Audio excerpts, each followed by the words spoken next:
Kata Nabi, kalau sholatnya ingin sempurna dimulai dari wudhu.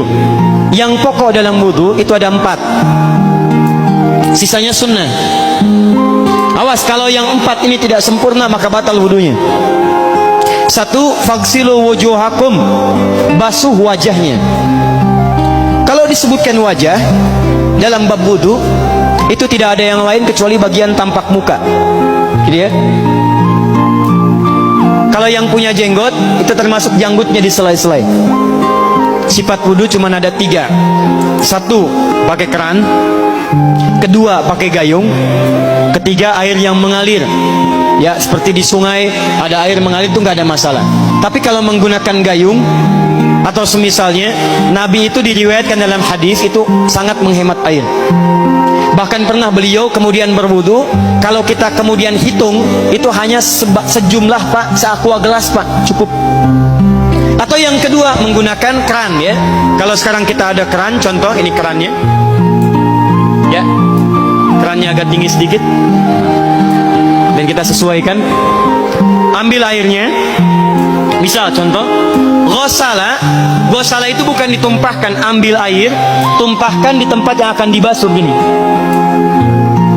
Yang telunjuk itu kemudian menghapus atau menghilangkan kotoran di sela-sela mata, contoh. Yang jempol menghilangkan kotoran di sela-sela telinga bagian belakang di sini. Ya. Kalau misalnya saya mulai ambil airnya, kemudian saya tumpahkan di sini. Yang telunjuk membersihkan di jari-jari di sini, di sela-sela mata. Yang jempol kemudian membersihkan di sela-sela di bawah telinga sini. Kemudian selesai. 1. Tahan sebentar ya, ini praktek dulu sebentar.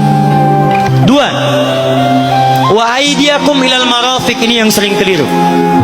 Dan tangan sampai siku.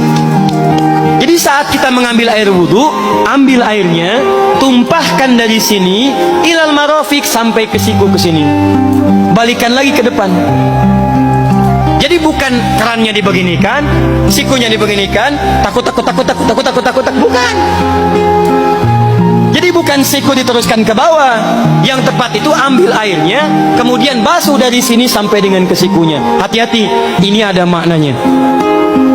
Dan jika benar di hadis Muslim, jika orang wudunya benar seperti ini, maka bersamaan dengan jatuhnya air wudu itu, jatuh pula dosa-dosa dan kotoran yang melekat pada anggota tubuhnya. Tidak cukup dengan amin, nanti kita lihat dulu.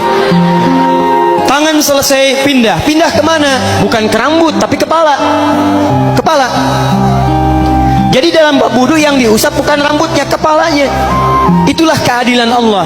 Kalau yang diusap kepalanya, semua manusia yang hidup pasti punya kepala. Tapi kalau yang diusap rambutnya, ada ketidakadilan, karena tidak semua orang punya kepala, punya rambut. Tuh. Nah sekarang lihat sini. Ketika kita diminta mengusap kepala, bahasanya masaha. Masaha itu begini. Ini saya punten. Bismillah. Ini ya. Ambil airnya, tumpahkan, baru kemudian diusapkan ke kepalanya. Paham ya? Kalau yang ghosala, ambil, tumpahkan di tempat yang akan dibasuh. Tapi kalau masaha, hati-hati. Ambil airnya, tumpahkan, baru diusap. Jadi bukan diambil air, tumpahkan di kepala begini. Yang dibasuh kepalanya bukan rambutnya. Jadi kalau ada laki-laki sudah dandan, sisiran, rapi, tiba-tiba keran dibuka, yang diusap cuma rambutnya, ulak. Nah, itu batal wudunya, tidak sah, terus diulang. Terakhir kaki dibasuh sampai dengan bagian mata kakinya, dan ini tidak perlu saya terangkan karena mudah bagi kita untuk mempraktekannya. Tapi yang ingin saya jelaskan satu ini saja. Perhatikan baik-baik.